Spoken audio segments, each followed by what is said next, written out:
Buenas noches. Vamos a comenzar a partir de la página 678. Más o menos a la mitad, donde empieza el último párrafo, dice el texto: por lo tanto, la visión sofiánica, que es lo que explicamos la clase anterior, o sea, el conocimiento integral carismático y la filosofía que nace de él, son un conocimiento del mundo a partir de la resurrección, o sea, subespecie resurrecciones, ¿no? Entonces, quiere decir que ya nuestra verdadera concepción del mundo brota de la misma resurrección.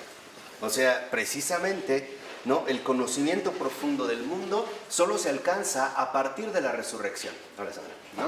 A partir justamente de la resurrección y no de una creación aislada. Ya vimos que el sentido profundo del mundo es la resurrección.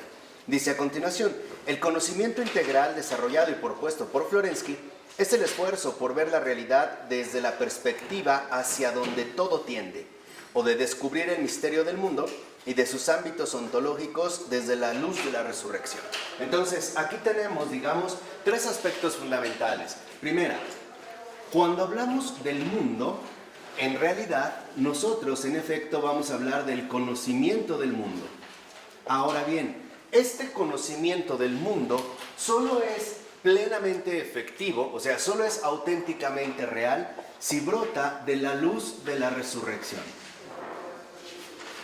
O sea, en pocas palabras, si contemplamos el mundo a partir precisamente de esta realidad luminosa, que es lo que configura el mundo en su sentido más profundo, aquello hacia lo cual todo tiende.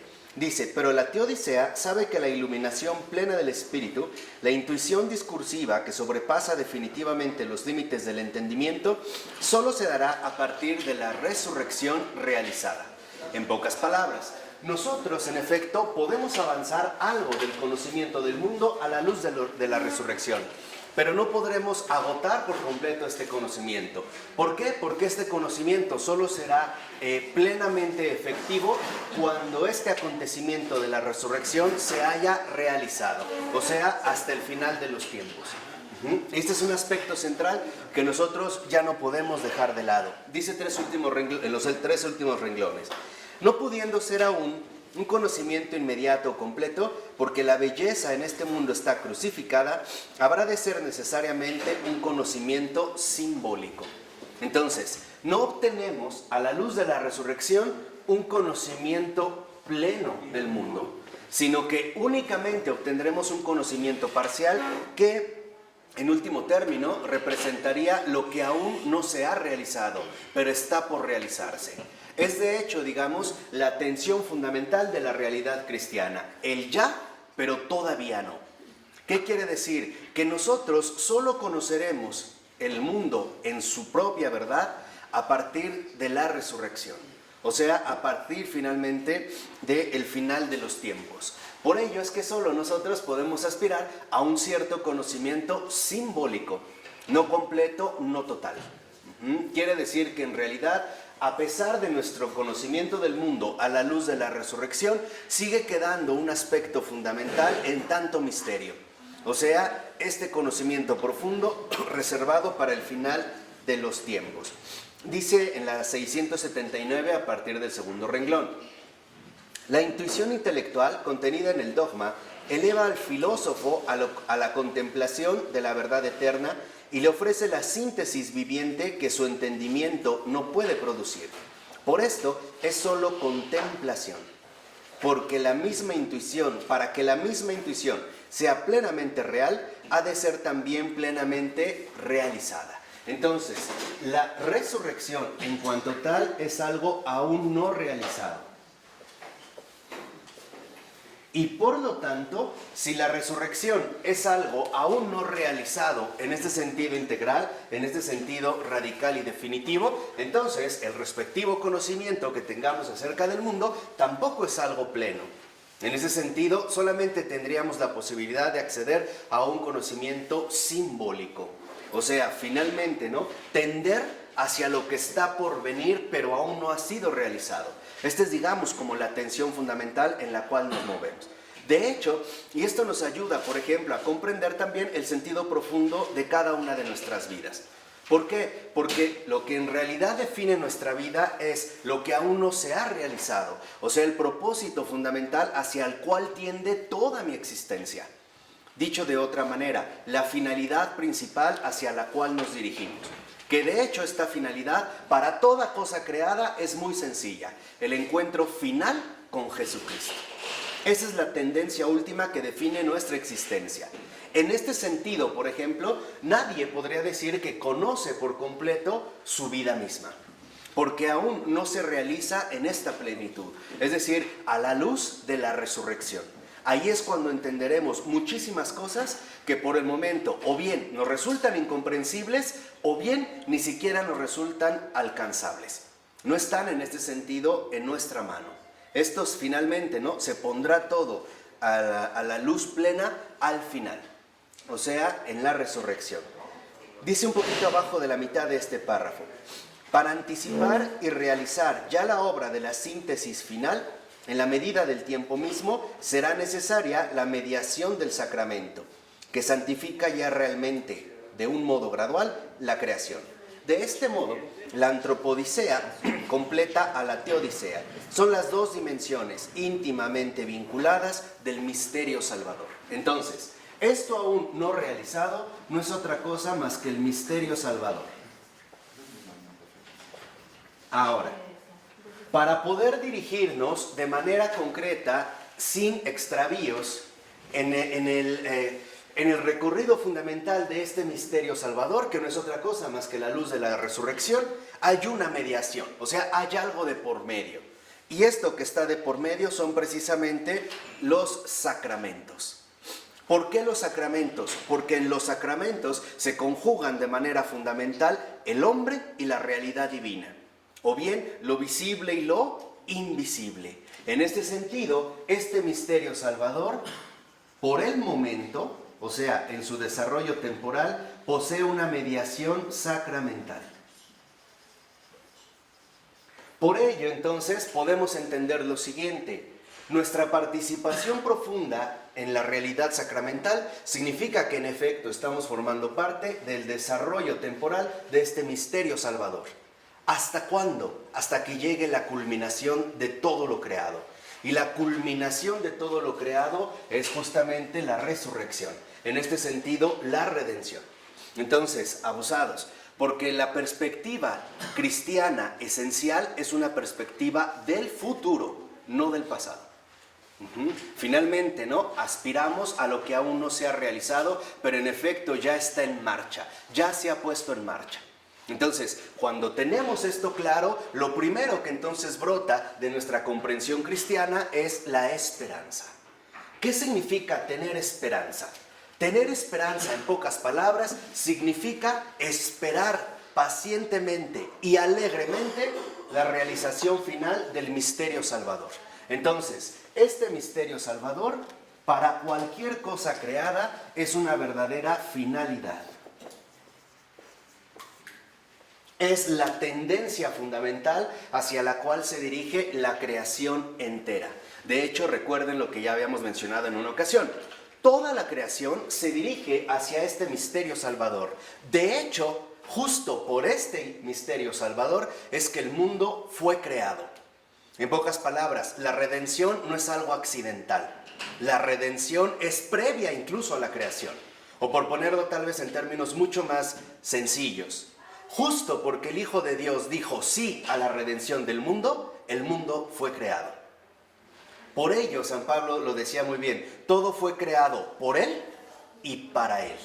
O sea, ¿qué quiere decir? Que el mundo, y adelante hablaremos una clase muy especial de Adrián sobre el mundo, precisamente que van vinculadas, el mundo fue creado porque la redención fue aceptada. O sea, finalmente, porque el Hijo de Dios dijo sí al Padre, sí al misterio salvador. Y entonces sí, ahora el mundo tiene la garantía fundamental de dirigirse sin extravío hacia su finalidad última. ¿De acuerdo? Esto nos ayuda, ¿no?, como a comprender las coordenadas en las que nos movemos.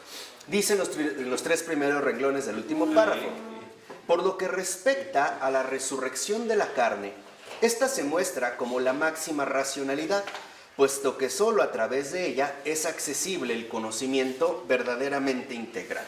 ¿Qué significa esto?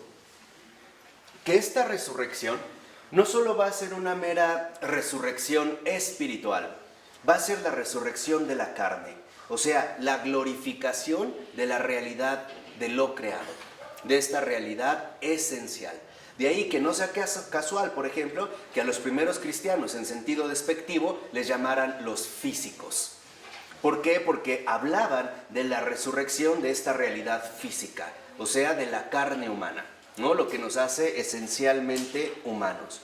Y dice al iniciar la 680, la resurrección es la materia dotada de sentido eterno, eternamente bella, embellecida por la hipóstasis que realiza la belleza.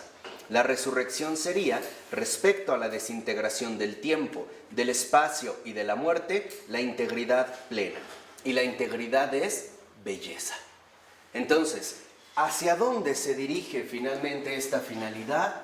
Hacia la realización de la integridad plena. O sea, en último término, a la belleza.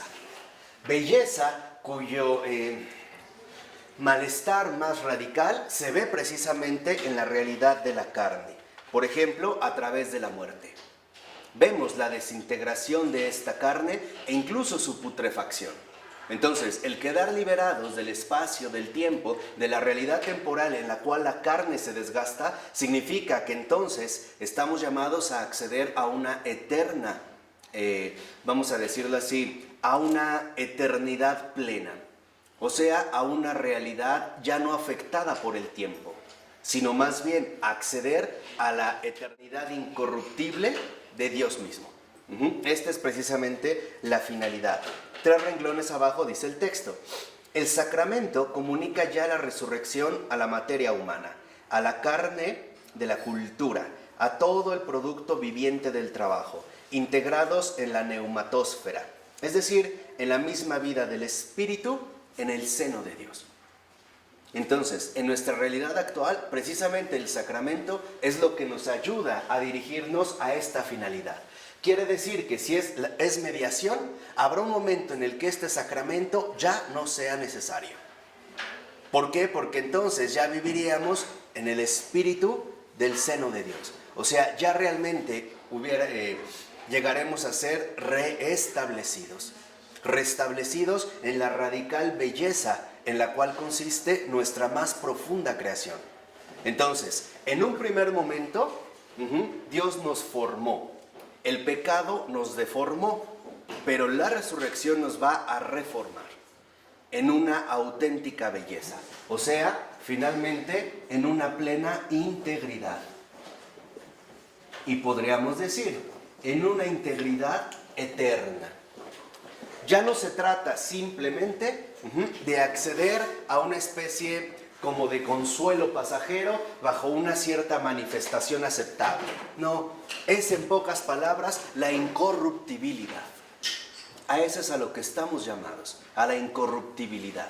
Incluso, y más precisamente, a la incorruptibilidad de la carne. O sea, de nuestra realidad más inmediata y que en efecto fue la más afectada.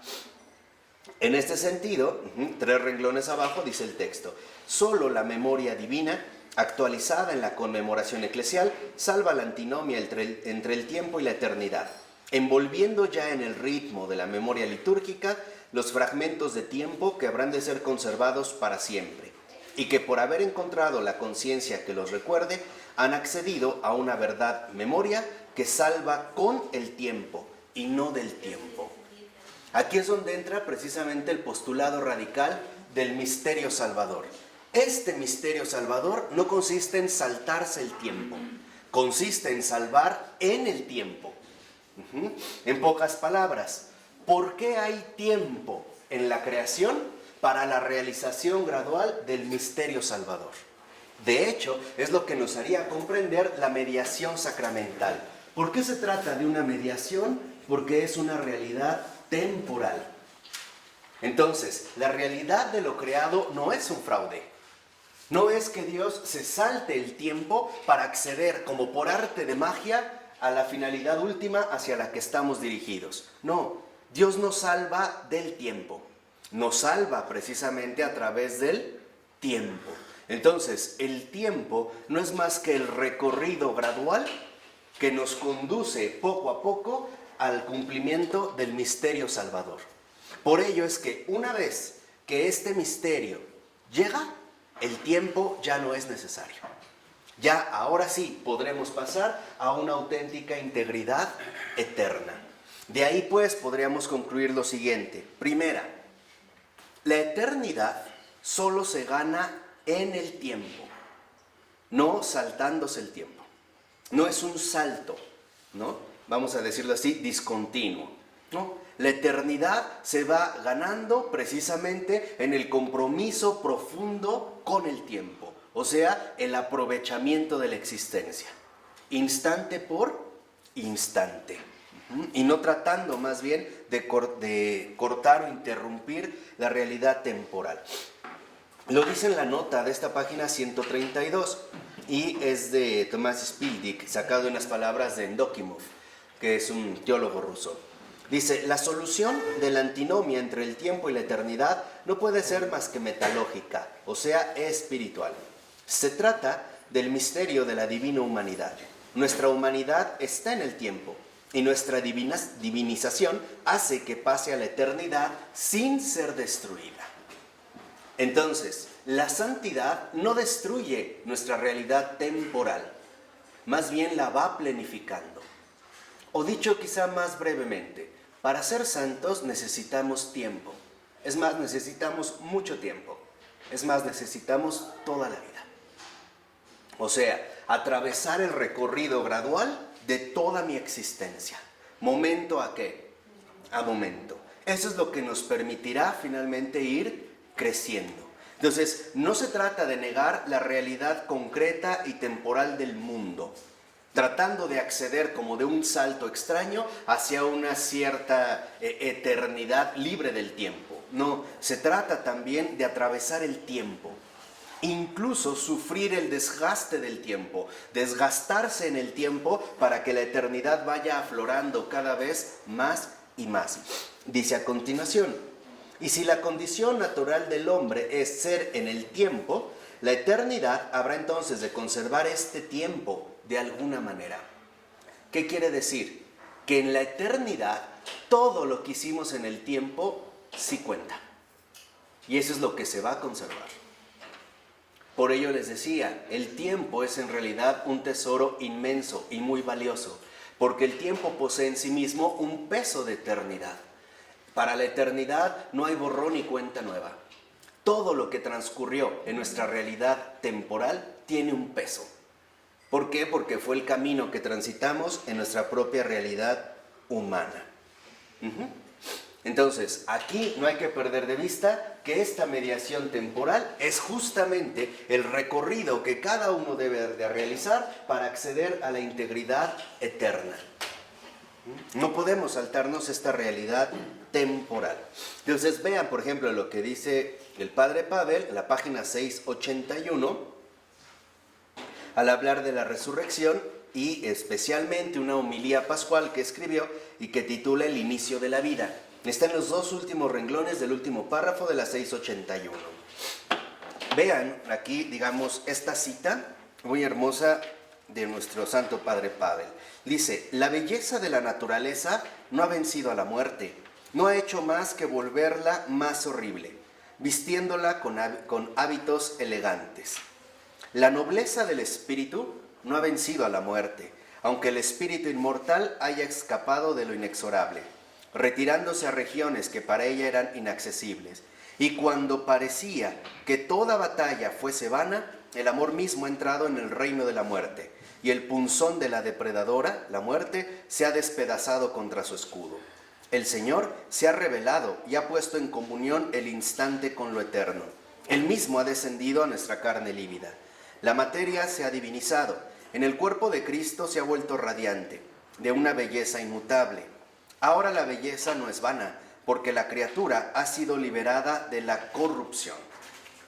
Entonces, aquí entra un aspecto fundamental. ¿Por qué necesitamos tiempo?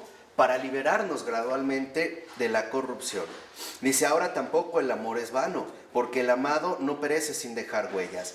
No es vana nuestra fe, ni las empresas ascéticas del Espíritu, porque Cristo ha resucitado. En el confuso fluir de los eventos se ha encontrado un centro, ha sido descubierto un punto de apoyo. Cristo ha resucitado. Existe una sola verdad. Cristo ha resucitado. Existe una sola verdad dirigida a todos. Cristo ha resucitado. Entonces, ¿cuál es la única verdad que determina todo el acontecer del mundo? Que Cristo ha resucitado. Ese es el núcleo mismo de la verdad. Cristo ha resucitado. Y esto es precisamente lo que viene a transfigurar toda nuestra realidad temporal. Puesto que ahora, a partir de esta resurrección, nuestra existencia entera y con ella toda la creación se dirige ya de manera segura hacia la luz de la resurrección. Dice a continuación, si el Dios hombre no hubiese resucitado, entonces todo el mundo se habría vuelto completamente absurdo. Y Pilato habría tenido razón con su pregunta llena de desprecio. ¿Qué es la verdad? Si el Dios hombre no hubiese resucitado, las cosas más preciosas se habrían convertido irremediablemente en cenizas. La belleza habría perecido para siempre. Si el Dios hombre no hubiese resucitado, el puente entre la tierra y el cielo se habría derrumbado para siempre. Y habríamos perdido ambas cosas, porque no habríamos conocido el cielo y no habríamos podido defendernos de la aniquilación de la tierra. Pero ha resucitado aquel ante el cual somos eternamente culpables. La muerte que todo lo devora ha sido devorada por la inmortalidad. La verdad ha triunfado sobre la falsedad. El fuego del pecado ha sido extinguido por el amor humilde. Entonces, aquí hay otro punto fundamental. Primera, esta integridad eterna, esta luz de la resurrección es ya una victoria. Además, es una victoria real. Esta victoria real que Cristo ha resucitado es precisamente la victoria definitiva y contundente sobre la falsedad misma del mundo. Vencer finalmente el engaño del mundo, la mentira, digamos, a la que conducía de esta manera el mundo. De tal manera que si Cristo ha resucitado, este evento condiciona a la creación entera. Ahora todo es redirigido hacia esta verdad absoluta. Y Cristo ha resucitado. Al inicio del siguiente párrafo dice el libro, he aquí, en la resurrección de Cristo, que ha vencido al mayor enemigo de la verdad en el mundo, o sea, el olvido de la muerte. ¿Qué quiere decir? Que entonces esta victoria real no es más que el triunfo sobre el olvido de la muerte.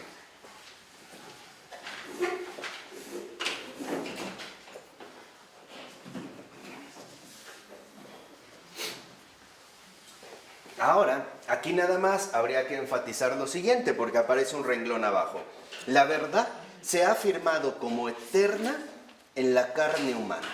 O sea, ¿dónde nos recuerda ahora Dios? ¿Dónde?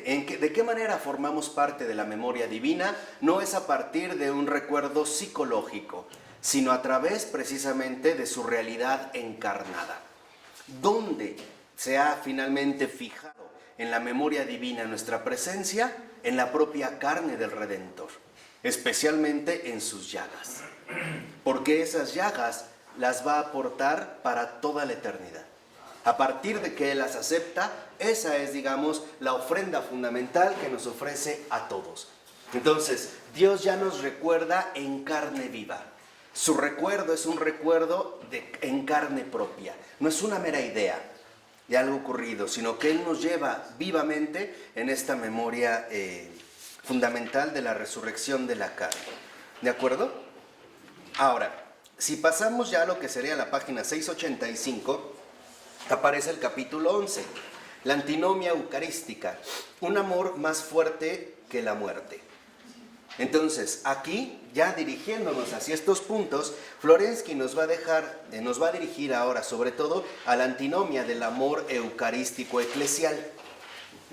Este sería, por así decirlo ahora, el recorrido en el cual nos vamos a embarcar. El amor eucarístico eclesial. Para ir desarrollando esta temática, en la 686 empieza el texto diciendo: la misma iglesia, como la persona, posee una realidad antinómica, o sea, está constituida por la iglesia mística, centro noumenal de lo creado, y la iglesia terrena. Es la antinomia que se da en la persona individual entre el contenido ontológico o imagen divina y la plasmación empírica en la semejanza, o sea, en la obra del Espíritu. Entonces, aquí, digamos, hacia lo que ahora nos va a dirigir Florensky es, en concreto, hacia la plasmación de esta dinámica, o sea, de la imagen a la semejanza en la vida concreta. Este sería, digamos, como el punto central hacia el cual nos vamos a dirigir. ¿Cómo es que se da este paso principal de la imagen a la semejanza en la vida concreta? Pero precisamente a partir de la visión eclesial. Dice al iniciar el segundo párrafo: para la persona como ser eclesial, la ascesis consistirá en la objetivación, considerada ahora de un modo no escatológico, sino en su realización en el tiempo, de la propia subjetividad por medio del amor vivido en la iglesia. Entonces, aquí lo que vemos es que lo que se reserva finalmente, ¿no?, para este fin último hacia el cual todos tendemos, ahora ya hay un anticipo precisamente a través de la iglesia. Porque en la iglesia estamos nosotros llamados a adquirir una auténtica realización en el tiempo. Entonces, la iglesia, en este sentido, no solo tiene fines espirituales, también tiene fines temporales. O sea, no solo la iglesia nos va a dirigir a una eternidad, sino que también nos va a introducir de manera gradual en este compromiso rotundo con el propio tiempo. ¿Y cómo lo va a hacer? A partir de dos dimensiones: el ágape y la filia.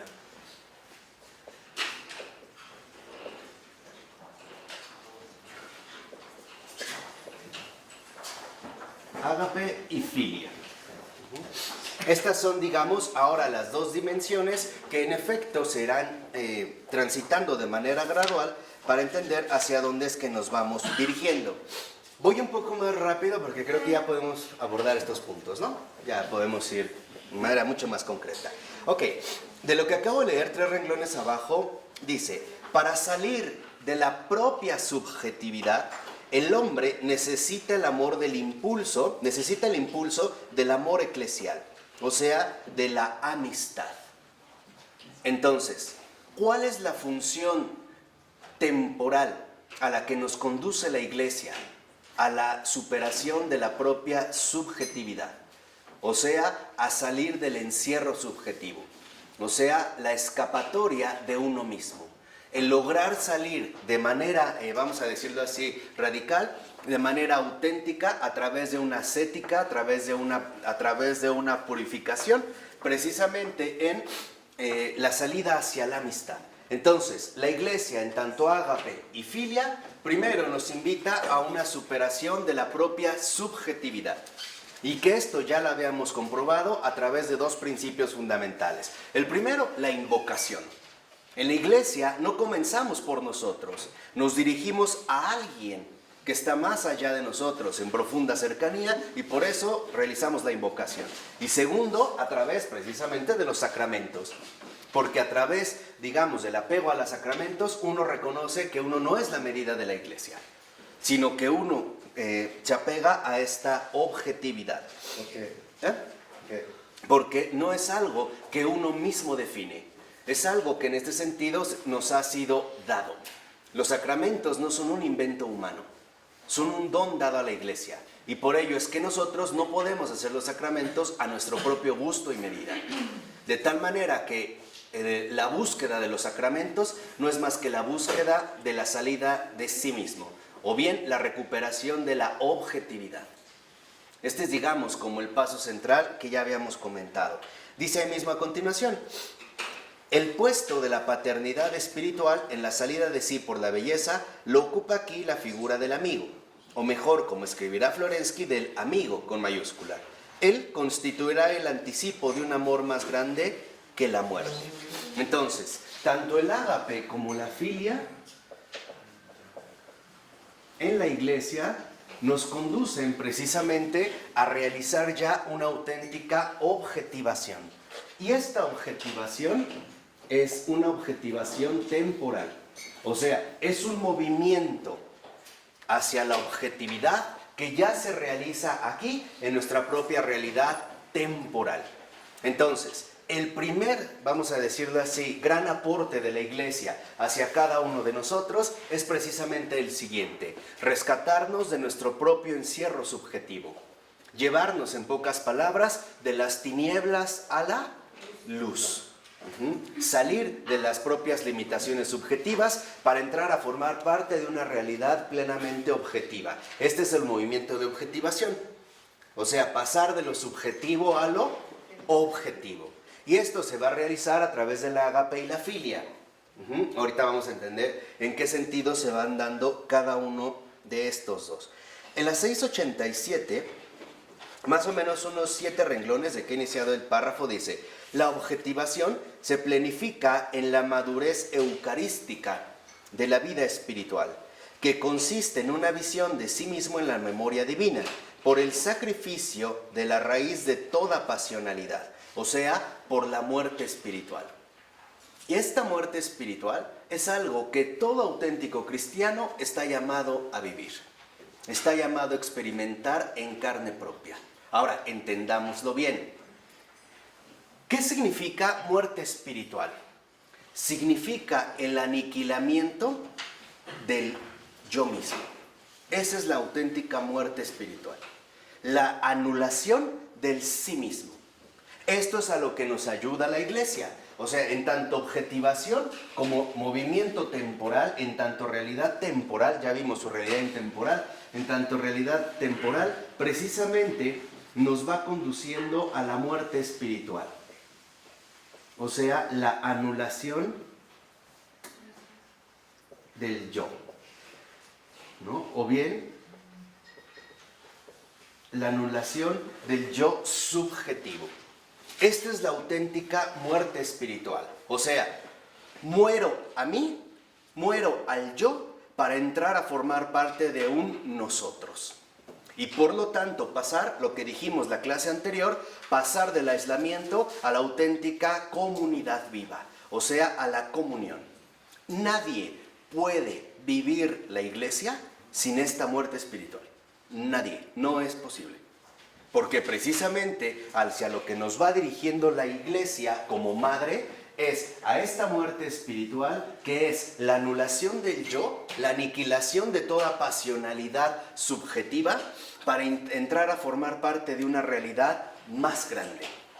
¿De acuerdo? Entonces, hay un movimiento negativo, la anulación del yo, pero apunta hacia un fin positivo, la incorporación a esta realidad común que Dios mismo ha llevado a cabo. Este es, digamos, el primer paso, precisamente el paso de la muerte espiritual. Entonces dice a continuación: se realiza entonces en el interior de la Eucaristía el sacramento de los sacramentos, al cual habían iniciado todos los demás, el misterio de la muerte como revelación definitiva del ser espiritual. ¿Qué quiere decir? Que para poder realmente alcanzar un auténtico nivel espiritual, tenemos primero que morir a nuestra propia realidad aislada.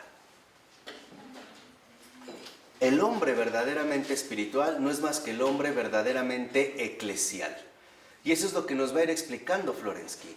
Es el hombre que ya alcanza una dimensión de comunión y por lo tanto una verdadera dimensión católica, o sea, universal. Ha muerto a sí mismo para renacer en todos, para renacer finalmente para todos. Pero este es un paso que tendremos que ir realizando de manera gradual a través de ciertos esfuerzos, en todo caso personales. Y el primer esfuerzo que tenemos que hacer es reconocer que yo no soy la verdad. Que yo, lo dijimos la ocasión anterior, por mucha capacidad intelectual que tenga, no soy la última palabra, tampoco soy lo definitivo, sino que en último término pertenezco a una realidad mucho más amplia, de la que en un primer momento yo pudiera aceptar o en este sentido reconocer. Entonces, si lo vemos, para Florensky queda claro que lo que hace en realidad la Iglesia es rescatarnos de la muerte subjetiva. Porque ¿a qué nos lleva el aislamiento? A la demencia, a la locura y por lo tanto a las tinieblas. Entonces, el primer afán de la Iglesia es un afán salvador. ¿Qué quiere decir? Que entonces la Iglesia está en profunda sintonía con el misterio ¿qué? Salvador. Aquí es donde vemos, en efecto, la raíz fundamental de la Iglesia. Por esto es que podemos entender que la Iglesia no es una mera institución gratuita. La esencia de la Iglesia no es más que contribuir en el tiempo hacia este misterio salvador. Y este misterio salvador se puede resumir muy fácilmente. No yo, sino Él. No yo, sino Dios. Dios primero, Dios al último. Y esto lo vemos a todo lo largo. Por ejemplo, en Génesis, el Señor dijo, no es bueno que el hombre esté solo. No es bueno. Y en Apocalipsis, el Señor nos recuerda, yo soy el alfa y la omega. O sea, en realidad, el primer punto que la Iglesia, vamos a decirlo así, desarrolla en el mundo es el despliegue paulatino del misterio salvador, rescatándonos del yo. Y por lo tanto, rescatándonos de la muerte. Esto, en último término, quien lo va a entender Pavel Florensky en los últimos años de su vida. O sea, cuando ya estuvo prisionero. En los años que pasó en la cárcel del Gulag. Y precisamente viviendo de cara al misterio de la muerte. En pocas palabras, morir a sí mismo significa vivir para Dios y para el prójimo. Eso es amar. Eso es agape. Pero también él dijo antes una cosa muy bonita, que Dios se ha reemplazado por la belleza. No lo comentaste. ¿Es lo que digo aquí? O sea, finalmente en la recuperación de esta integridad a la que vamos a acceder, ¿no? Sería ya el adelanto fundamental de la belleza hacia la cual nos estaremos dirigiendo. En pocas palabras, no se trata de una muerte física, se trata de una muerte espiritual. O sea, finalmente el morir a uno mismo, a sus propios beneficios, a su propia subjetividad, a su propia primacía, a su propia aceidad. Que esto nos va a llevar finalmente, ¿no? Y de manera profunda hacia la auténtica comunidad eclesial. Entonces, primer paso fundamental, esta muerte espiritual o anulación del yo, en último término, ¿a dónde nos dirige? A la comunidad eclesial.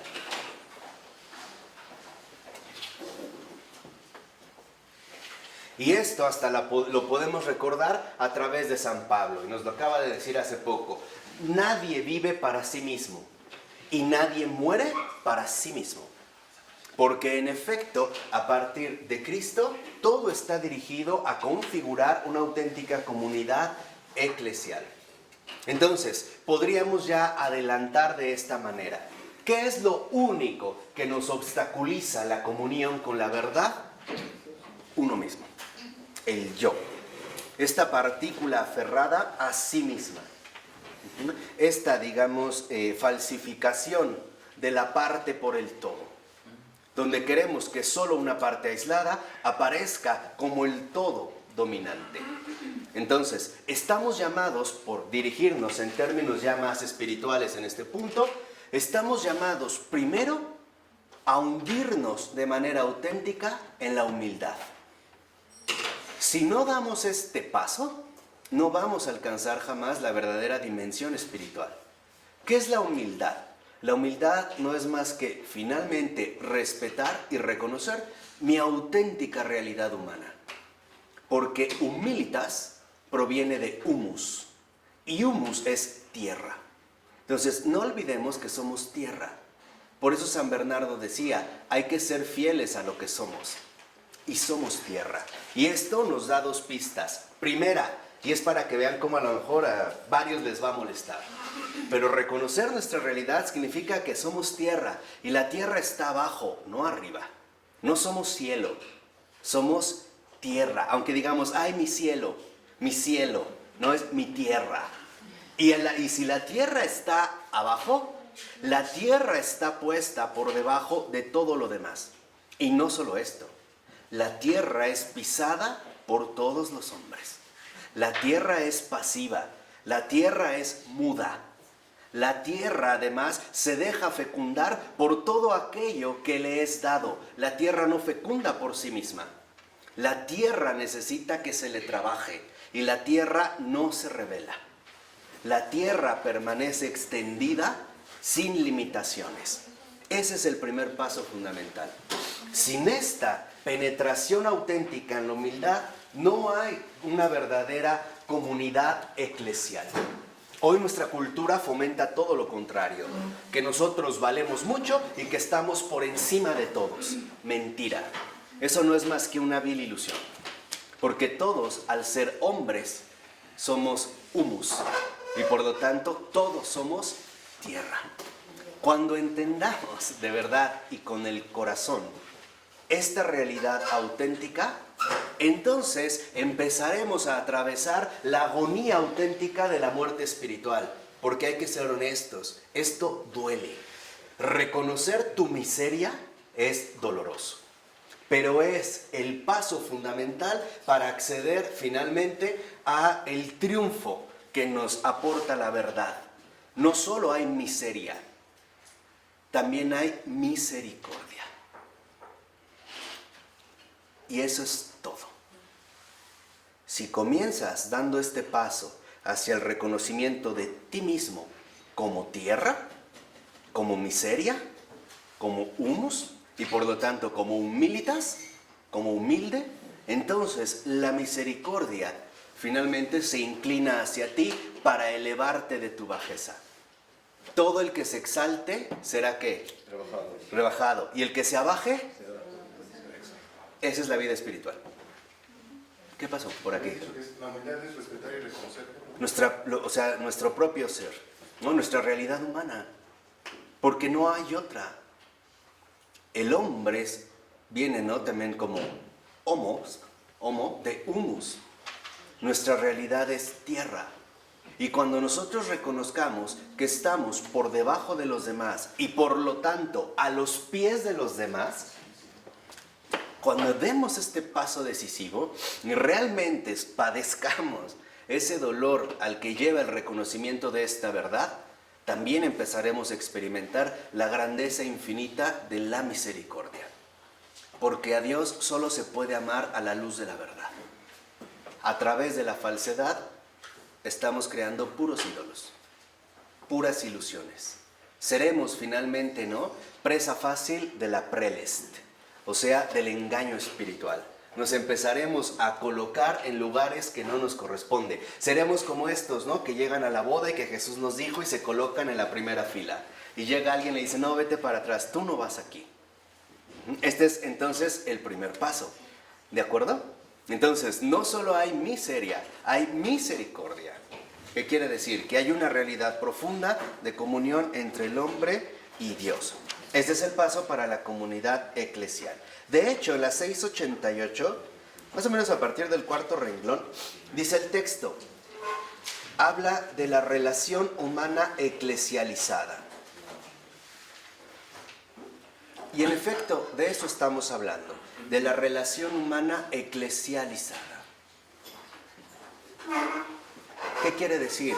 Que entonces la iglesia, en este sentido, nos lleva a la salida de uno mismo hacia el camino auténtico purificador de la objetivación, que será un desarrollo temporal, la cual nos dirigirá a la auténtica muerte espiritual, anulación del yo, que tendrá como único resultado entrar a formar parte de la comunidad eclesial. El que quiera ser el primero, que sea el último. Y el que quiera ser el más grande de entre todos, sea el servidor de todos. Y un servidor siempre está a los pies del otro, como tierra. Finalmente, siempre por debajo, nunca por encima. Para no atrofiar, vamos a decirlo así, esta realidad auténtica. Por ello dice, en cuanto a la Sofía, al iniciar el siguiente párrafo, en el segundo renglón, dice, ahora bien, En el mundo empírico, la dimensión escatológica plenamente real, porque de ella se trata, se manifiesta anticipadamente como una alusión al mundo transfigurado, espiritualizado, como una visión del reino de lo alto en el de aquí abajo. Entonces, la iglesia en esta comunidad eclesial precisamente nos da una especie de anticipación.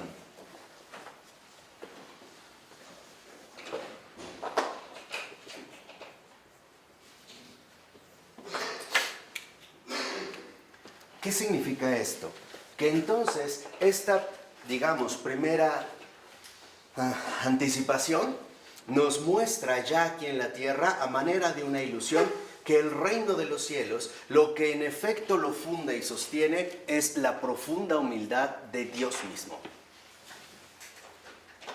Si hay algo que desborda en Dios, es humildad. Y esta humildad no es porque Él esté abajo. Ahí ocurre lo contrario. Es porque al estar por encima de todos, a Él finalmente lo que vimos, ¿no?, le lleva en este amor kenótico dirigir su mirada como lo infinito hacia lo finito. Y es también lo que vimos la clase anterior. Entonces, aquí lo que vemos es que Dios es todavía más humilde. Porque nosotros únicamente tenemos que reconocer lo que somos. Dios no, Dios sí se abaja.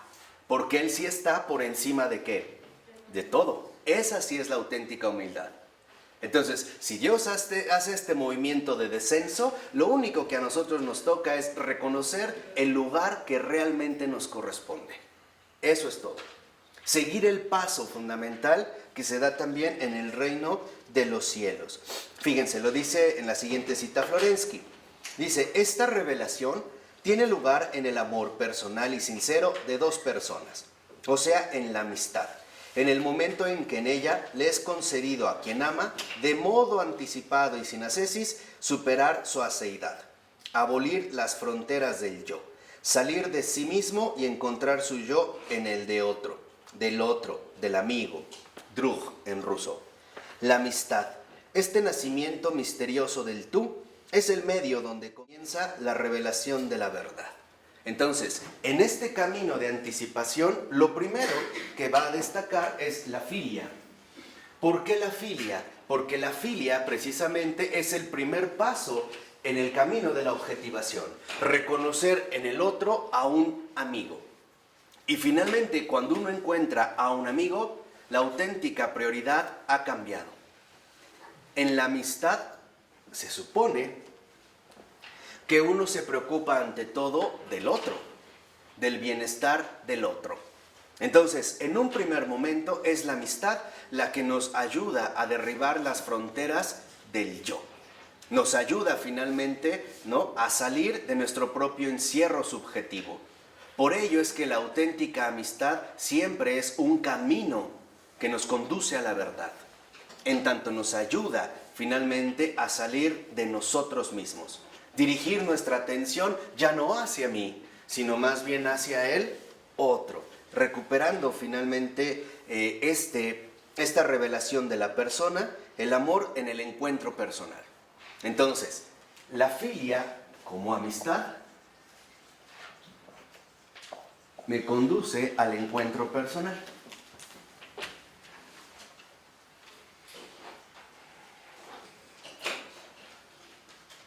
Y cuando realmente hemos encontrado un amigo, es porque nos hemos puesto en una situación de encuentro. Estoy ante alguien más. Reconocer a alguien como amigo no es finalmente medirlo según mis conveniencias o según mis propósitos torcidos. Es simplemente reconocer que ahí hay alguien que no soy yo. Hay un otro que me saca de mí. Y que me lleva finalmente a ir recorriendo el camino de la revelación del amor. Porque el verdadero amor únicamente se alcanza, y esa es la madurez espiritual, únicamente se alcanza en el completo olvido de sí mismo. Ese es el verdadero amor. Por eso finalmente el verdadero amor nos lleva a darnos cuenta que yo ya ni siquiera me miro. Ya ni siquiera tengo ojos para verme a mí, Todo está viviéndose a partir de una auténtica ¿qué? Objetivación. Amar significa tener presente a todos, menos a mí. Eso es amar. Y esto es de hecho el corazón profundo de la Trinidad. El Padre siempre tiene delante al Hijo y al Espíritu. Y así, el Hijo al Padre y al Espíritu. Y así, el Espíritu al Padre y ¿a quién? Y al Hijo. Mientras haya todavía con una mirada vuelta sobre nosotros mismos, aún no hemos empezado a amar. En serio. Estamos todavía, ¿no? Como balbuceando, como gateando en este recorrido profundo del amor. Porque en último término, verdaderamente amar significa anular al yo. Amar significa en este encuentro personal reconocer algo extraordinario. Somos nosotros. Somos uno. Somos. Y este es el primer paso finalmente en este recorrido. Y si se dan cuenta, no podemos llegar a este auténtico encuentro personal del somos, finalmente en esta objetivación, si no damos este paso de la anticipación que atraviesa y que abre las puertas a través precisamente de la humildad. Por ello, aquí es cuando Florensky detecta que en la auténtica amistad ya se empieza a dar una anticipación. ¿Por qué? Porque finalmente, a la luz de la resurrección, ahí ninguna criatura ya podrá repetir yo. Ahora todos sabremos que solo es Él y nosotros. Ahí es donde se encontrará esta comunidad efectiva, esta realidad extraordinaria precisamente hacia la cual nos dirigimos. Entonces, ¿qué es lo que de cierta manera imposibilita a la comunidad eclesial? Precisamente que no hemos tomado en serio el recorrido de objetivación, que en último término se traduce en afrontar la auténtica muerte espiritual. Seguimos aferrándonos a nosotros mismos, a mis gustos, a mis preferencias, a mis ideas, a mis conveniencias, a mis cálculos, a mis razonamientos, a mis sentimientos, etcétera, etcétera, etcétera, etcétera. Y por ello es que no somos capaces todavía dar, en este sentido, abrirnos a esta realidad mayor que es una auténtica comunidad o este movimiento de eclesialización como le llama Florensky. Entonces, en la verdadera anticipación es ya la salida que se da a través justamente de la amistad. En la auténtica amistad, el otro pasa a ser primero que yo. Cuando uno realmente tiene un amigo, ese amigo es más importante que yo. Él ya está por encima de mí. Quiere decir que ya empecé bien, ¿no? Ya voy reconociendo que yo estoy abajo y que el primero es el otro, no yo. ¿Sí? Por ello, en la 689, en el último párrafo al iniciar, dice: la revelación de la persona es la cima del auténtico encuentro personal. ¿Qué quiere decir? Que entonces la persona misma aparece como una revelación, no como un producto mío. En pocas palabras, una persona es una realidad simbólica. ¿En qué sentido? En que una persona no es más que la presencia invisible de la trascendencia. Aquello que me ayuda a salir de mí mismo, a salir de mi ensimismamiento, a reconocer que en el otro, precisamente a través de la filia y de la amistad, yo puedo encontrar ya una revelación. Dice a continuación: es como un choque que obliga a una decisión radical a la persona que la recibe y que abre todo un proceso de trascendimiento. Este es su proceso, dice Florensky. El amor sacude toda la estructura del hombre. Después de esta conmoción, el hombre puede ponerse a buscar. Entonces, cuando realmente reconocemos la revelación o la persona como revelación, vamos a sufrir una auténtica conmoción. Empezaremos a darnos cuenta que el otro, finalmente, es siempre el camino por el cual yo me libro de mí mismo. El prójimo es el que viene a mi rescate y por lo tanto hay una deuda impagable. Yo no puedo pagar el bien que el prójimo me ha hecho a mí, a librarme precisamente de mí mismo. Por eso Teresa de Calcuta decía, ¿te sientes deprimido? Vente a servir. Salte de ti. O sea, finalmente, ¿no? Vive la experiencia espiritual de la persona como revelación. Porque siempre el otro es el que te saca de ti mismo. En este sentido, sería ya una conmoción, una auténtica revelación. Una, como le llama Florensky, anticipación, que es lo que precisamente, ¿no?, nosotros queremos adquirir, o hacia lo cual al menos nos queremos dirigir. Lo dice muy bien en las 690, más o menos unos 6 renglones, 7, de que inició el párrafo. Dice el texto: esta revelación del fondo de lo personal tiene como efecto el hacer salir de sí al hombre. O sea, hace olvidar al hombre el poder del pecado. Le hace salir de sí mismo. Aquí es donde vemos dos detalles importantes. Primera, ¿en qué consiste entonces el poder del pecado? ¿En qué consiste? Encerrarnos. En quedarnos encerrados en nosotros mismos. En esto consiste el poder del pecado. ¿En qué nos ayuda el prójimo? En salir. El poder del prójimo en que vence la propia desviación del pecado. O sea, finalmente el otro, en este sentido, la persona como revelación, al hacerme salir de mí, significa que me libra del poder mismo del pecado.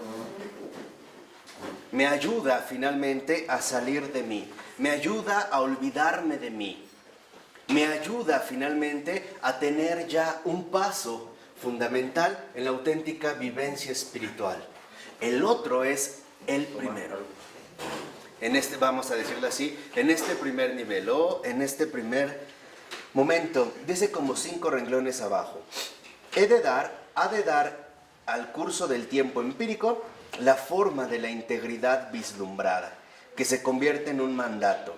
Dice Florensky, ve y encuentra en la vida entera lo que has entrevisto por un instante. ¿Qué significa esto? Ve. Y ahora, a partir de esta experiencia espiritual, reconoce en cualquier persona una revelación. Date cuenta que cualquier persona lo único que hace es ayudarte a vencer el poder del pecado. Por eso el prójimo está por encima de ti. Porque sin el prójimo, tú estarías finalmente atrapado en ti mismo. Aquí es donde vemos el verdadero poder de la amistad. Podríamos decir en este sentido, ¿cuál es el poder fundamental de la filia? Vencer el poder del pecado. La verdadera amistad nos hace salir de nosotros. Y por lo tanto, cuando hemos vivido esto en espíritu y en verdad, reconoceremos, que cualquier persona es ya una revelación. Primera. Segunda, que entonces también podremos darnos cuenta que en esta revelación estoy llamado a corresponder de manera auténtica. A darme cuenta que el otro siempre es una ayuda para mí, siempre es un auxilio para mí.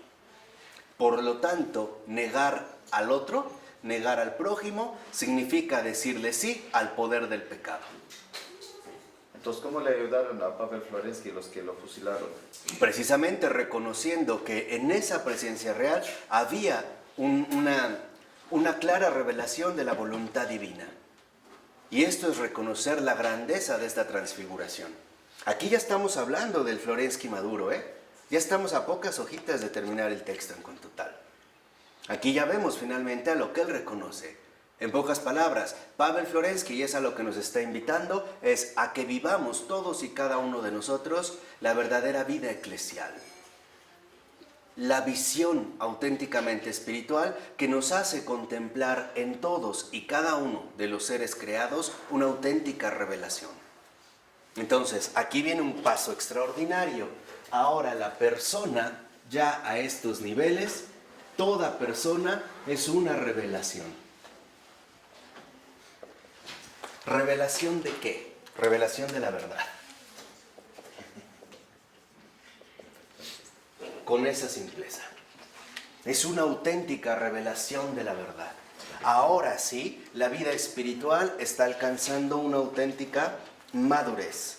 Por ello va a decir, ahí mismo a continuación el texto, no existen más que dos caminos, hay que hacer una elección, o entregarse al pecado que corroe la personalidad o adornarse de belleza espiritual. O sea, o la Trinidad o el infierno. No hay opción. O la Trinidad o el infierno. O la ascesis o la demencia. La alternativa ahora se concreta en la orientación misma de la relación humana.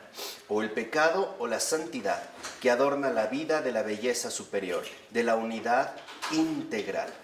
Entonces, para Florensky, esta revelación, ¿verdad?, que se da en la persona, únicamente es posible a partir de la participación ya de la auténtica belleza espiritual.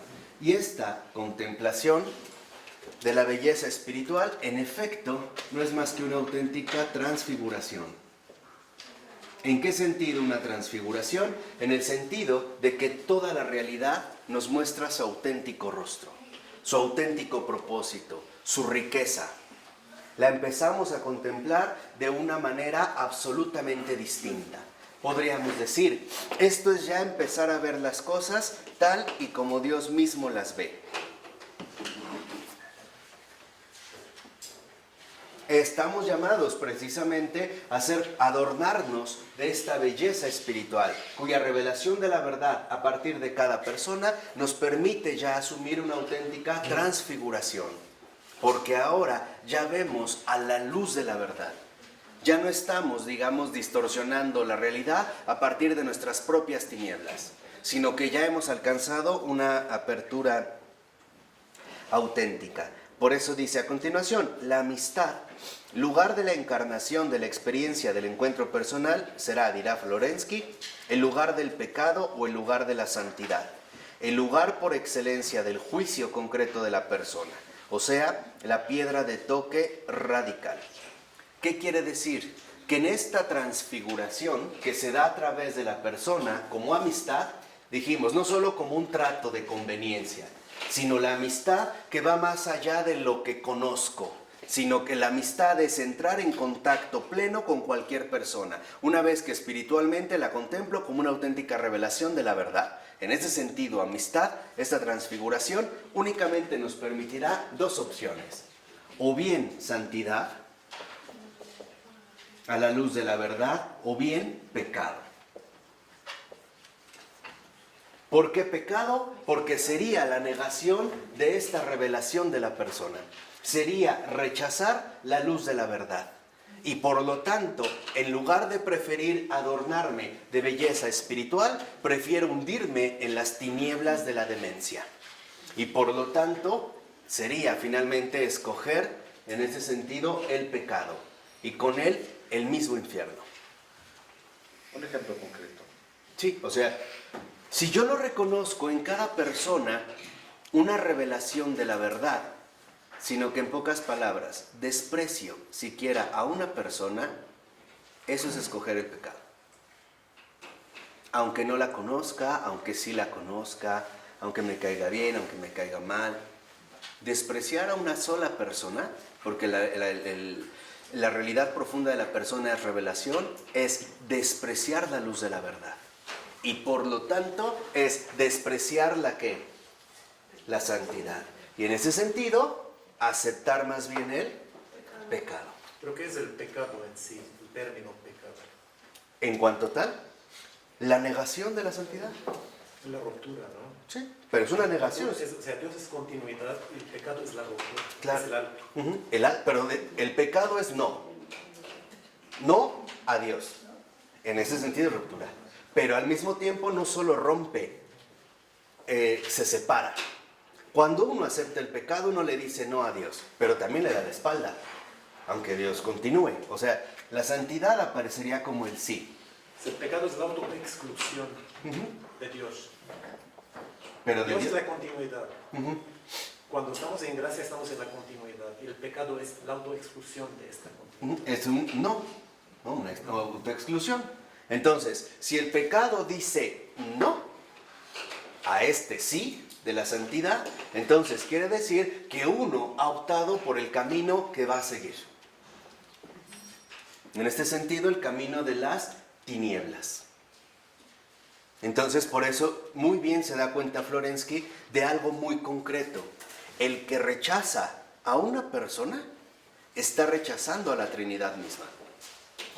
¿Por qué rechaza la Trinidad misma? Porque está rechazando la misma luz de la verdad y no acepta abrirse a la transfiguración profunda que la presencia de Dios trae consigo.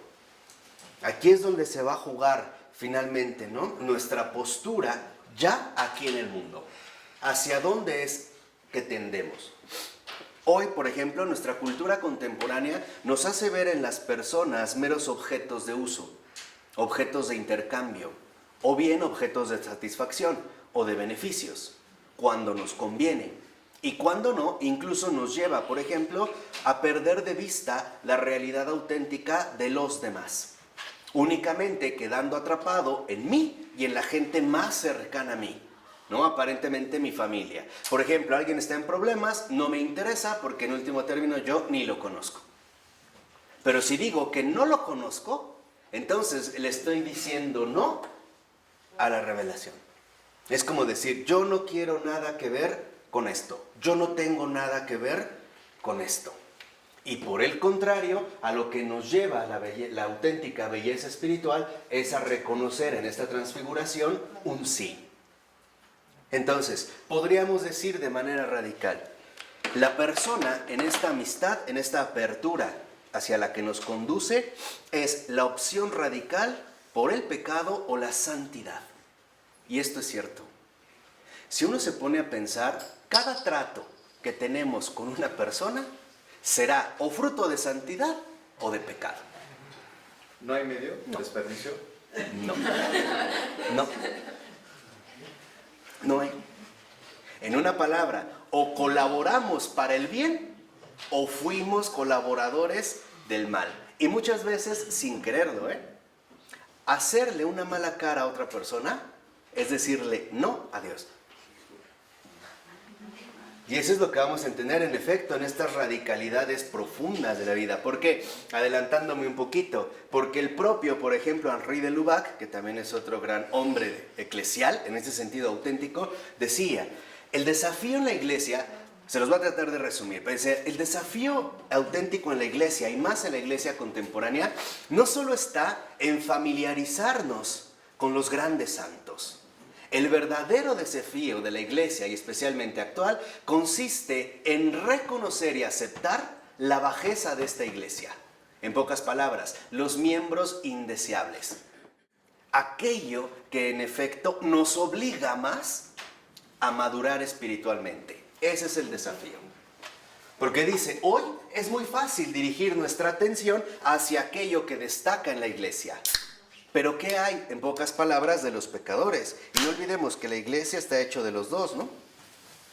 Santos y pecadores. Decía Charles Peguy, el santo y el pecador en la iglesia no son más que las dos caras de una misma moneda. Hoy estamos muy dispuestos a amar a San Juan Pablo II y a un sacerdote pederasta. ¿Qué? ¿No? Hoy estamos, ¿no?, muy dispuestos a amar a los que en la iglesia destacan y a los que fallan y a los que caen. Los criticamos. También. Orar por ellos. La parte está, pero a ver, solo orar. No, y integrarlos, a darles esta verdadera amistad. Pero esta verdadera amistad es reconocerlo finalmente como algo que en primer lugar me antecede. Y en este sentido está primero que yo. Este es, digamos, el primer punto central de la amistad. Entonces, si nosotros nos vamos a mover en estas mismas líneas, en pocas palabras nos podremos dar cuenta de lo siguiente. O el otro es visto a la luz de la verdad como mi amigo, como una revelación de la verdad, o más bien será visto como mi enemigo. Ahí es donde va a comenzar el desafío, ¿no? Ahí es donde empezaremos nosotros a ver ¿Qué tantas fronteras hemos trazado? ¿Qué tantos límites hemos puesto para decir, este sí, este no?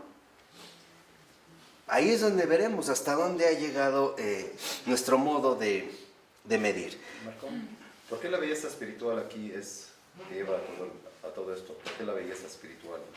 Porque la belleza espiritual aquí lo que nos permite en este sentido es vivir una auténtica transfiguración.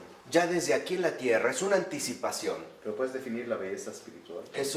La belleza espiritual no es más que ver las cosas como Dios las ve. ¿Y por qué es bello? De fondo. Es bello porque nos revela precisamente la luz en la cual Dios se ha manifestado. Es la luz que ilumina todas las tinieblas. Porque es de Dios y todo lo que hace Dios lo hizo bien.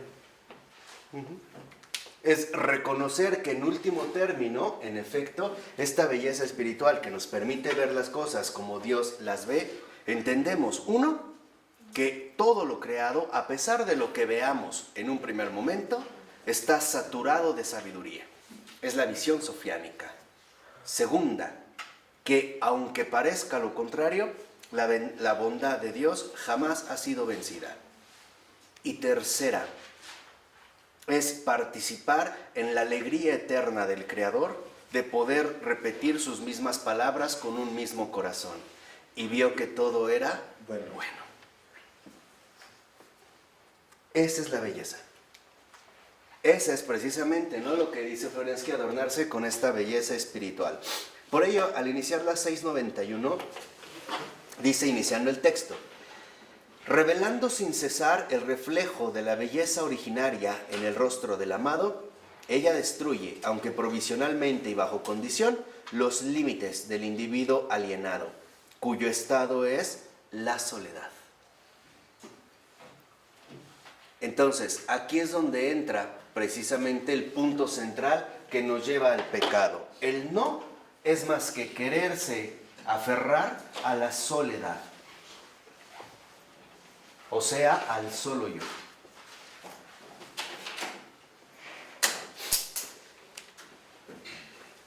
Ese es el no. No es bueno que el hombre esté solo. De tal forma que aunque no creamos que esto solamente se obtiene a través de tener una pareja o un matrimonio o algo así. No es eso. Porque alguien se puede juntar con otra persona sin vivir el primer paso fundamental de la filia, o sea, sin asumir realmente la amistad. Entonces dice, bueno, ¿de qué nos libra la persona en tanto revelación? Al menos en un primer momento, ¿de la qué? De la soledad. Porque de esta soledad al menos veremos que hay otro. Me libra de mí mismo.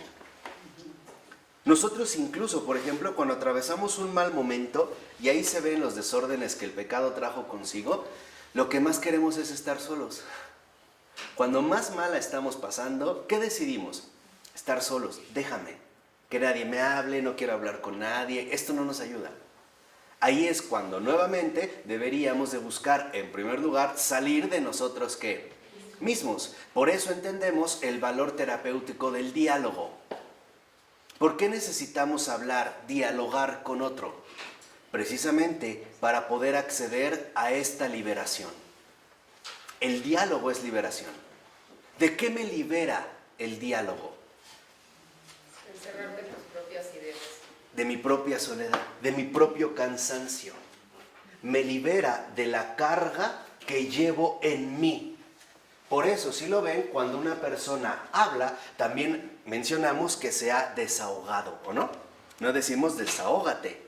Y en efecto es lo que vemos. Entonces, ¿qué significa? Que nosotros, a través de este paso que nos rescata de la soledad, esta santidad, o la respuesta como santidad al sí, se va a dar también a través de un diálogo. Y en este sentido también de un alivio. Es dar la palabra en primer lugar al otro. El otro es el que habla, el otro es el que dirige, no yo. Por eso va a decir a continuación Florensky, la verdadera amistad, subraya Florensky, es tan importante que se convierte en un anticipo de la victoria sobre el pecado. O quizá es ella misma, la amistad, la verdadera amistad, la mayor victoria de la vida. Fíjense de qué manera valora esta amistad, ¿eh? La mayor victoria de la vida. O sea, finalmente, el vencer las fronteras cerradas de la soledad. Entonces, este diálogo ahora es reconocido precisamente en la persona como amistad, como encuentro personal, como salida de mí.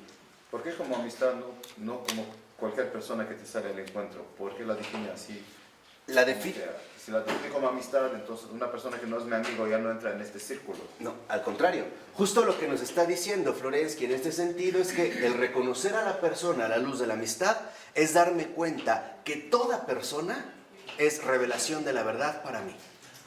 Toda persona, como persona. O sea, en su nivel metafísico, como persona, no es más que precisamente la revelación de la verdad que apunta a la mayor victoria de la vida, el vencer el poder del pecado. O sea, finalmente, la soledad. En pocas palabras, lo que nos está diciendo en este sentido Florensky es muy sencillo. Cada persona es una invitación a la amistad. Cada persona. Me sea cercana, conocida, grata, no grata, ingrata, como quieran. Pero cada persona es una invitación a la amistad. O sea, al crecimiento espiritual. En primer lugar, porque el Verbo se ha encarnado. O sea, porque Dios se ha hecho persona. Si no es así, no habría un verdadero diálogo. O sea, no habría la posibilidad de un auténtico encuentro. Entonces, cuando, por ejemplo, uno en realidad se encuentra con Cristo, uno se encuentra con todo lo que Cristo ama. Y esto es dar otro paso. Porque es lo que decía San Juan, ¿no? El que dice amar a Dios pero odia a su prójimo, miente. ¿Qué quiere decir? Que en realidad no se encuentra en la verdad. Reconocer en cada persona la revelación o invitación que se me hace para dar el primer paso a la amistad. O sea, para vivir finalmente la victoria sobre el pecado. El encierro sobre uno mismo. Por eso es que les decía que el desprecio del prójimo es muy delicado. Dice a continuación, en el amigo, en este otro yo del amado, que el hombre encuentra una fuente de esperanza en la victoria y un símbolo de lo que está por venir.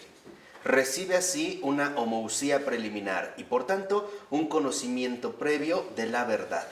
Es sobre esta cima del sentimiento humano sobre la que desciende la gracia celeste del otro amor. Entonces, ¿qué significa? Que cuando nosotros realmente nos hemos abierto a la amistad, entonces ahora también estamos abiertos a crecer más en el amor.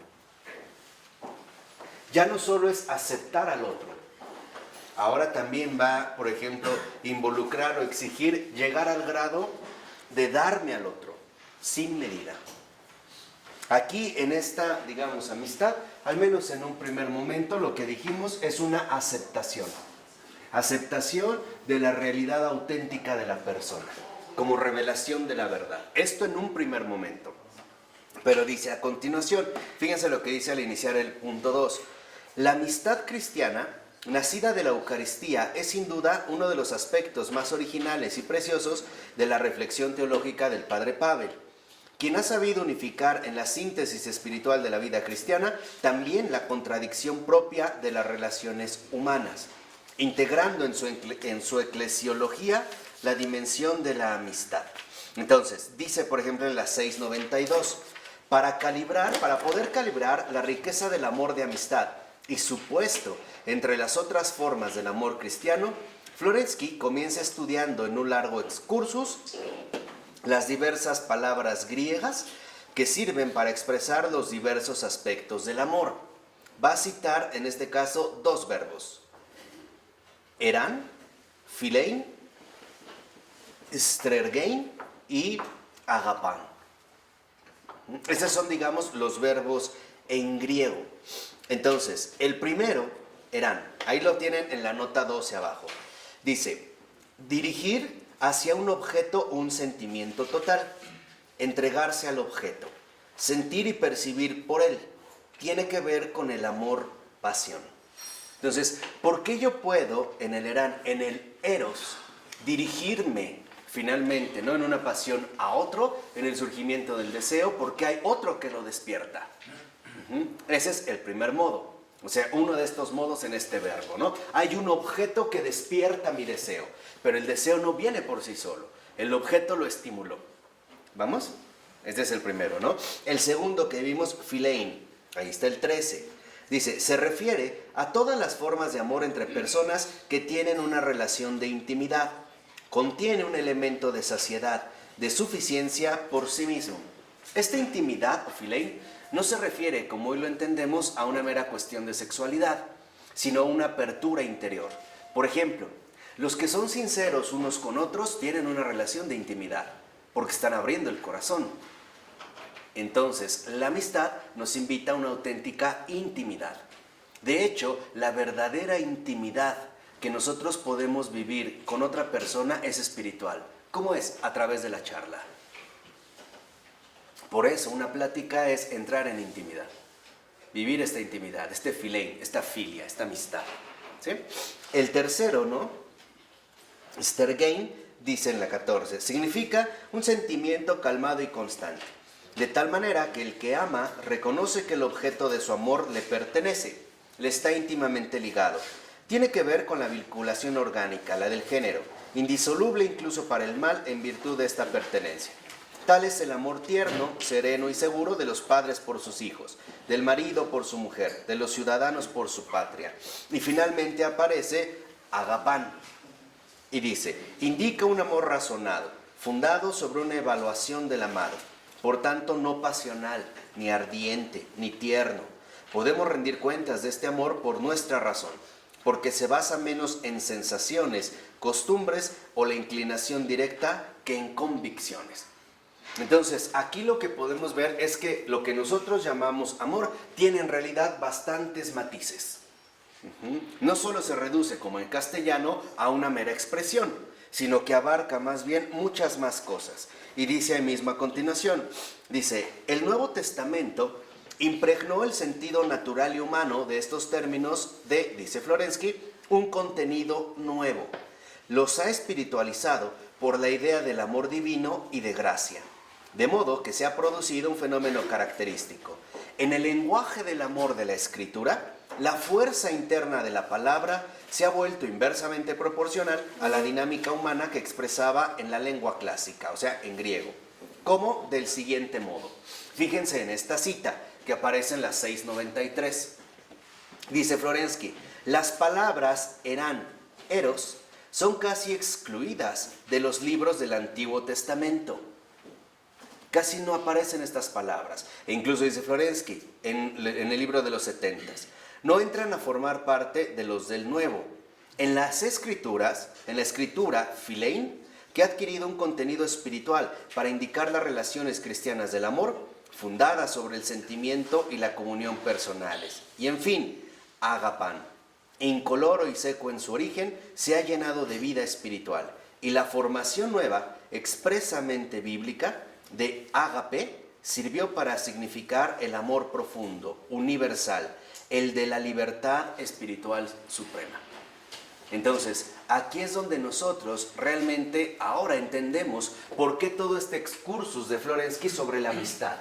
Porque si nosotros no vivimos en espíritu y en verdad la amistad, no vamos a alcanzar el auténtico ágape, o sea, la caridad. ¿Por qué desconoce la versión del 70? No que la desconoce. Dice que en la versión de los 70 las palabras eran o eros están prácticamente excluidas, no aparecen. En el Nuevo Testamento, en el canon del Antiguo Testamento. Sí, él habla de la versión del 70, pero ¿en qué no está? O sea, la palabra eros como una manifestación de amor, en este sentido en particular, dice casi prácticamente no aparecen. O sea, no hay una referencia a este tipo de amor en particular. De tal manera que dice, bueno, en el Evangelio, cuando ahora se utiliza la palabra ágape, que en realidad ágape es caridad. Porque del griego al latín, ágape se tradujo como caritas. Aquí, por ejemplo, ¿no? Yo nada más voy a tratar de resumir muy brevemente los tres sentidos del griego, para que vean un poquito hacia dónde se dirige Florensky. Dice, bueno, el Eros, por ejemplo, es aquello que despierta en mí un cierto deseo, ¿no? Y entonces me lleva a buscar entrar en contacto con ese objeto. Eso sería el nivel erótico. La filia, por el contrario, es aquel, como amor dice Florensky, sereno o aprecio que se tiene de manera moderada, de manera serena, por aquellos miembros cercanos a mí. Por ejemplo, mis hijos, o mis hermanos, o mis vecinos. Hay filia.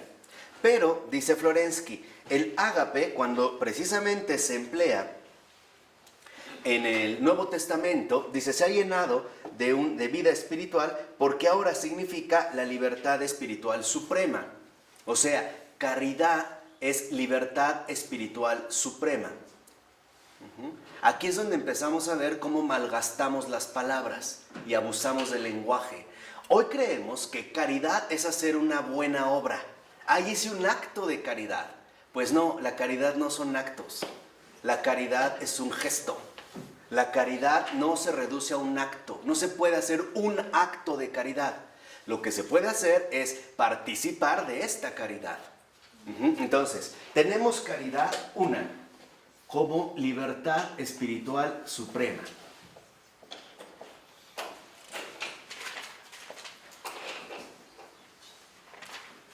¿No? Hay una libertad espiritual suprema. ¿Qué quiere decir? Que ya no estoy detenido por mi yo para llevar a cabo lo que Dios quiere y lo que Dios pretende realizar. Eso es caridad. Caridad no significa dar una moneda, por ejemplo. Caridad significa estar siempre dispuesto a ayudar a aquel que en efecto me revela su presencia. Eso es caridad. Lo vamos a ver como lo menciona también Adrián. Vuelvo a insistir, para que vayan viendo cómo van coincidiendo, ¿no? Como que de manera muy providencial. Entonces, caridad, en primer lugar, es libertad espiritual suprema. O sea, liberación de toda atadura. Eso es caridad.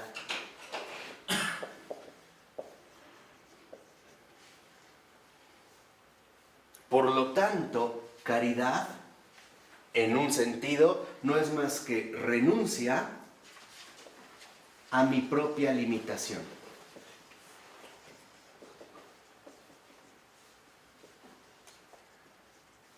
Y por lo tanto, aceptación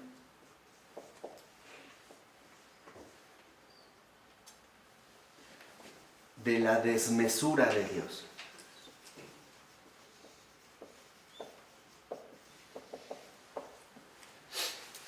Este es el sentido profundo, evangélico de ágape, de caridad. Primera, libertad espiritual suprema.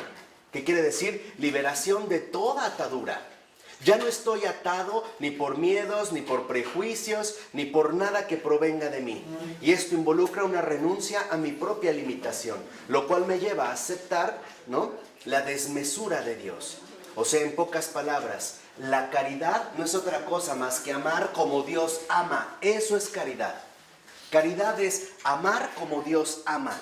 En ese sentido, ahora ya pueden entender un poco más lo que les comenté hace un momento. Caridad no es un acto, caridad es una acción. Y por lo tanto, en tanto acción, todo esto no es más que la acción divina.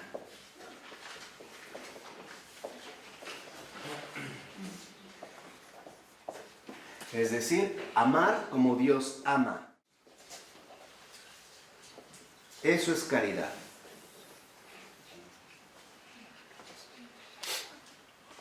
Esta es la auténtica caridad. Esta es la gran revolución espiritual que introduce esta palabra precisamente dentro del Evangelio. De tal manera que entonces amar no significa darlo todo. Amar significa vaciarme de todo lo mío para recibir todo lo de Dios y derrocharlo en el mundo entero. Eso es caridad. Por eso el amor de Dios es un derroche. Es derrochar. ¿Y en qué sentido es derrochar? En dos en particulares. Primero, en el sentido radical de que Dios hace salir el sol sobre buenos y malos. Hace llover sobre justos e injustos. Eso es un derroche. Sin límites. Y dos, en el sentido de que en efecto Dios se entrega a todos. sin reservas. Esto es caridad. Y Deus Caritas es cuando cuando acuñan Dios es amor. Ajá, por eso. Es la traducción de Juan. Ok. Pero ahí precisamente cuando en griego, ¿no? Theon, no dicen eros, sino que dicen ágape. Dios es caridad. Por eso al traducirlo no dijeron Deus eros est, sino Deus caritas est. O sea, lo que debemos reconocer es que en efecto el ágape como caridad, y esa es la gran, vuelvo a insistir, revolución del Evangelio a introducir esta palabra, es que nos muestra que el amor no es algo humano. El amor real y auténtico es algo divino. Y por lo tanto, estamos llamados a ir asumiendo cada vez más la medida del amor auténtico y no el fraude del amor humano. Porque por muy espléndido que sea el amor humano, decepciona a las almas, tarde o temprano. Tú podrás darle todo tu cariño a tu pareja, a tu recién esposa, a tu esposa, lo que quieras. Tarde o temprano, ese amor defrauda. Porque no es para lo que fuimos hechos. ¿Qué quiere decir? Lo único que en verdad llena nuestro corazón es la caridad. Y la caridad solo Dios la da. ¿Por qué? Porque es Dios mismo. Dicho de otra manera, en sentido más radical, esta acción divina es dar a Dios mismo. Eso es caridad, ¿eh? Eso es caridad. Dar a Dios mismo. Y entonces empezamos a captar la hondura metafísica de esta cuestión. Caridad no es dar algo, es dar a alguien, a la persona, amigo de todos los hombres. Esa es caridad, dar a Dios mismo. ¿Y cómo voy a dar esta caridad? Precisamente a través de la superación que en la iglesia me permite el movimiento de objetivación, la renuncia a mí. Por eso el Señor nos dijo, nadie puede dar lo que no tiene. Alguien podrá dar dinero, alguien podrá dar comida, alguien podrá dar cobijas, alguien podrá dar camas. Eso no es caridad. La caridad es dar a Dios mismo, vivamente. Y esto solo se puede dar a través del encuentro personal. ¿Qué quiere decir? Que entonces estamos llamados a ser portadores del amor de Dios. Precisamente a manifestar esta caridad al mundo entero. Y el Señor lo dijo claramente. Por ejemplo, al que te golpee en la mejilla izquierda, ponle también la derecha. Si alguien te quita el manto, dale también la túnica, etcétera, etcétera, etcétera. Cosa que para nosotros es imposible. Pero Dios nos dijo, pero para el Señor nada es imposible. Entonces, esta es la verdadera caridad, dar a Dios mismo. Darlo en mi gesto, en mi lengua, en mis movimientos, en mi ser, en todo. Dar a Dios mismo. Este es precisamente el desafío fundamental. Por eso dice en el siguiente parrafito donde acabó la cita, bueno, ¿esto sí quedó claro? Caridad. Dice, la gracia cristiana ha espiritualizado y transformado las bases del amor en la sociedad antigua, poniendo como base de la relación del amor cristiano lo que eran en ella los principios más elevados. Entonces, ahora es como si Dios, en efecto, transformó por completo nuestra propia concepción del amor. Lo vemos en el esquema de la 694, por ejemplo. Dice, podemos expresar esta relación de los diversos términos con el siguiente esquema. Y entonces Florensky hace un cuadro plantea un cuadro comparativo entre la sociedad antigua y la sociedad cristiana. Dice, para la sociedad antigua, como principio personal, el eros era identificado como amistad en esta cercanía. En cambio, para la sociedad cristiana es filia. ¿En qué sentido? El eros se reduce a uno o a pocos. La filia, como vimos, la amistad, en este sentido es apertura y aceptación ¿de qué? De todos. Dice, ahora como principio general, en la sociedad antigua solo se aspiraba al atorgué, o sea, al matrimonio. En cambio, en la sociedad cristiana, al ágape. ¿Qué quiere decir? Que lo que el cristianismo viene a hacer es a plenificar, o sea, espiritualizar estas dos realidades auténticas. Ahora lo que se trata es que nuestros amigos no sean solo unos pocos, sino que sean todos. Y que entonces, finalmente, ahora como principio general, nuestro amor no se limite al amor que se puede dar en un matrimonio, sino más bien en la manifestación de este amor hacia todos los hombres. Y esto es precisamente, ¿no?, lo que invirtió o ha invertido las cosas. Si lo vemos al iniciar el siguiente párrafo, dice: la cima del mundo natural se convierte en la base natural del amor de gracia. Lo más perfecto de la naturaleza se vuelve el ámbito de la realización del amor supremo. O sea, lo que en el paganismo se había puesto hasta arriba, con el cristianismo esto quedó ¿qué? Hasta abajo. Y ahora nos mostró que de esto hay todavía mucho más. Entonces, caridad, amar a Dios como, dar a Dios mismo, amar como Dios ama, es gracia. Es precisamente la donación de Dios mismo, el amor de gracia, como le llama Florensky. Entonces, los criterios en este sentido se han invertido. Antes, la relación de amistad era una relación erótica, o sea, se reducía a unos cuantos. Por ejemplo, si uno lee el Banquete de Platón, uno verá que aparecen Sócrates, Alcibíades y otros, pocos, que son como un club selectivo, ¿no? El eros es como la unión de ciertas personas, pero solo bajo un círculo ¿qué? Cerrado. En cambio, la filia en la iglesia es la celebración de muchos, en torno a un mismo altar, o sea, en ese sentido, en torno a una misma mesa, sin diferencias, ricos y pobres, altos, bajos, etc. Hombres, mujeres, hay una apertura.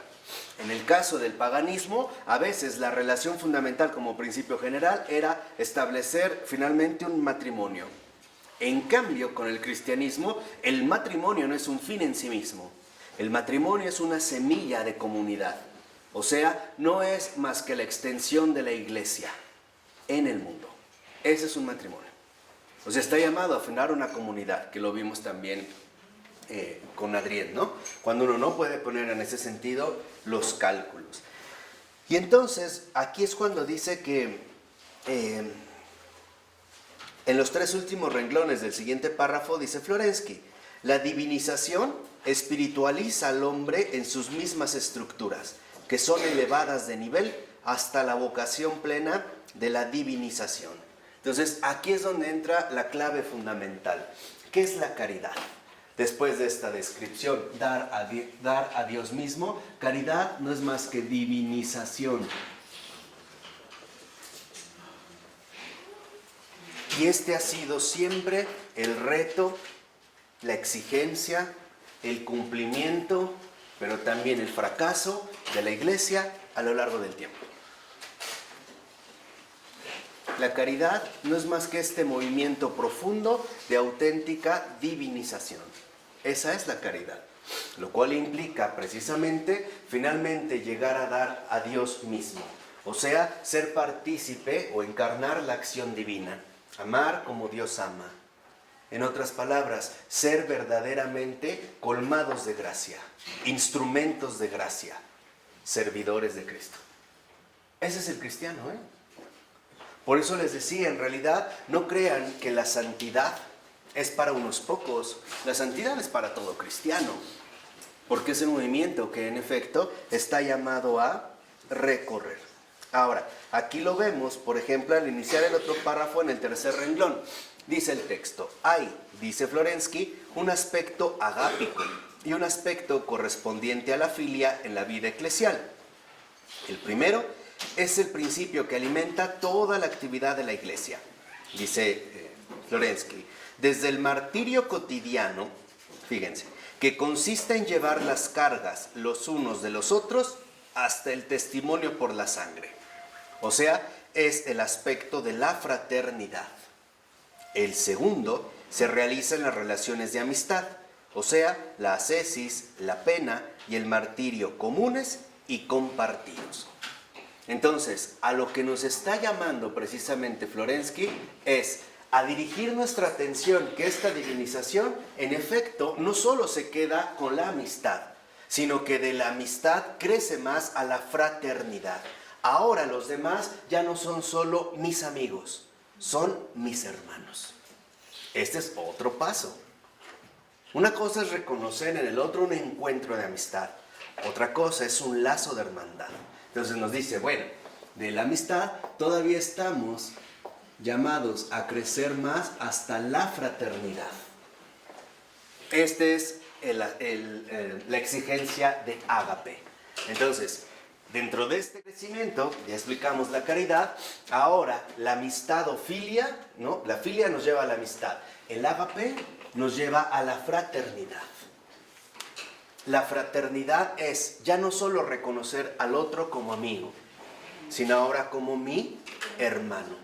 Por eso el Señor dijo, no hay amor más grande que aquel que da la vida por sus... No dijo hermanos, por sus amigos. No hay amor más grande que aquel que da la vida por sus amigos. ¿Por qué? Porque para dar la vida por los amigos, uno lo hace solo desde una verdadera fraternidad. El reconocer, ¿no? El aspecto fundamental de los demás. Dice, aquí es donde va a mostrar precisamente la antinomia de la filia y el ágape, o sea, de la amistad y la fraternidad. Dicen en la 695, donde inicia esta cita. Dice el texto, un amor igual hacia todos y cada uno en su unidad, y un amor concentrado sobre algunos, incluso sobre uno solo, distinguido de la unidad común. O sea, reconoce que hay un amor igual hacia todos, pero también hay como un amor que sobresale de entre todos. Hay, por así decirlo, una determinada preferencia. ¿Qué quiere decir? Que sí, estas exigencias se van presentando poco a poco. Dice, la publicidad general, la apertura en relación con todos y el esoterismo, o sea, el misterio de algunos. El democratismo más grande y el aristocratismo más riguroso. Absolutamente todos. Y los elegidos de los elegidos. ¿Qué es lo que aquí encuentra finalmente Florensky? Que hay una relación fundamental entre filia y ágape. Y nos va a empezar a mostrar de qué manera. Dice, predicad el evangelio a toda la creación y no echéis las perlas a los cerdos. O sea, primero pareciera que hay una invitación general, después una restricción general. Primero a todos y luego tal parece que solo a algunos, ¿no? Que es algo que ahí nos causa cierto conflicto. Dice Florensky, en torno a Cristo hay diversos círculos concéntricos cuyo saber crece y se profundiza en la medida de su estrechamiento. En el exterior, y está citando las citas del Evangelio, palabras del Evangelio, dice la muchedumbre, ¿no? Cuando se vio a la multitud, por ejemplo. Ok, esto queda lo más afuera. Después, los que le rodean. Ya no solo es la multitud, ya como que se va cerrando, ¿no? Otro círculo concéntrico, los que le rodean. Luego, los discípulos y los partidarios secretos. Por ejemplo, Nicodemo, José de Arimatea, Lázaro y sus hermanas, las mujeres que seguían al Señor, etc. Después de los discípulos, los elegidos. Todavía más cercano, o sea, los 70. Después, los 12. O sea, como que este círculo amplio se va, ¿qué? Cerrando. Después de los 12, aún los 3. O sea, Pedro, Santiago y Juan. Y en fin, uno solo, al que el Señor amaba. El discípulo amado. Entonces, fíjense. La caridad, esta divinización, nos lleva a extender en amplitud el amor a todos y en concentrarlo en uno. ¿Qué quiere decir? Que la dimensión de la caridad es total. Se extiende a todos, pero al mismo tiempo es capaz de concentrarse en uno. De tal manera que si uno medita en lo que nos está planteando Florensky, que es bastante profundo, la meditación que debemos hacer es la siguiente. El amor de Dios es capaz de amar a todos y es capaz de amar a uno en totalidad. Entonces, nosotros no solo somos amados en general, también somos amados uno por uno. Y esto no hace precisamente que el amor de Dios disminuya. Entonces, lo que debemos de entender es que mientras este amor agápico, esta exigencia agápica, se extienda a todos, irá precisamente también reduciéndose, llegando a uno solo. Y es lo que nosotros estamos llamados a hacer en la iglesia. Amamos a todos, pero este amor se va como concentrando, ¿no? Se va concentrando hasta dirigir todo nuestro amor, todo nuestro corazón a uno solo, a Cristo. Y cuando está concentrado de esta manera, es porque también entonces, ahora de Cristo, se expande ¿a quién? A todos. Esta es la dinámica profunda de la caridad, o podríamos decir el movimiento básico de la divinización. ¿De acuerdo? Vamos a dejar de hasta aquí. En nombre del Padre, del Hijo y del Espíritu Santo. Amén.